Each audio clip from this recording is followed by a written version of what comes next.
স্থানীয় সরকার সহ সব নির্বাচন সুষ্ঠু ও নিরপেক্ষ করার মধ্য দিয়ে নির্বাচন কমিশনের ভাবমূর্তি ও জনআস্থা সমুন্নত রাখার আহ্বান জানিয়েছেন রাষ্ট্রপতি মির্জা ফখরুল ইসলাম আলমগীর। আশ্বাস দিয়েছেন সব ধরনের সহযোগিতার।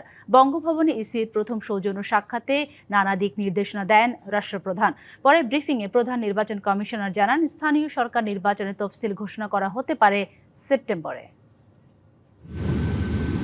বৃহস্পতিবার দুপুরে বঙ্গভবনে রাষ্ট্রপতি মির্জা ফখরুল ইসলাম আলমগীরের সাথে সৌজন্য সাক্ষাৎ করে নির্বাচন কমিশন। 4 সদস্যের প্রতিনিধি দলের নেতৃত্ব দেন প্রধান নির্বাচন কমিশনার এএমএম নাসিরউদ্দিন। কমিশনের সার্বিক কার্যক্রম সম্পর্কে রাষ্ট্রপতিকে অবহিত করেন সিইসি। গণতন্ত্রকে প্রাতিষ্ঠানিক, শক্তিশালী ও সুসংহত করার উপর জোর দিয়ে ইসিকে নিরপেক্ষতা, সততা ও দায়িত্বশীলতার সঙ্গে কাজ করার আহ্বান জানান রাষ্ট্রপ্রধান। পরে আগারগাঁওয়ে নির্বাচন ভবনে ব্রিফিংয়ে বিস্তারিত তুলে ধরেন প্রধান নির্বাচন কমিশনার। রাষ্ট্রপতিকে তিনি জানিয়েছেন, জাতীয় নির্বাচনের মতন স্থানীয় সরকার নির্বাচনও সুষ্ঠু, গ্রহণযোগ্য করতে কমিশনের প্রস্তুতিতে কোনো ঘাটতি নেই। নিরপেক্ষতা আপনাদের কাছে কাম্য, আমিও চাই। উনি বললেন যে আমিও চাই, সুতরাং আপনারা যে ধরনের সহযোগিতা চাইবেন আমি সেটা করব। আমাদের যে স্বাধীন সত্তা আমরা এটা বজায় রাখতে পারি, এই ব্যাপারে আপনার সহায়তা চাই। স্থানীয় সরকার নির্বাচনটাও আমরা very professionally in a very credible manner আমরা করতে চাই এবং ওনার জন্য এই ব্যাপারে ওনার সহায়তা চেয়েছি আমরা।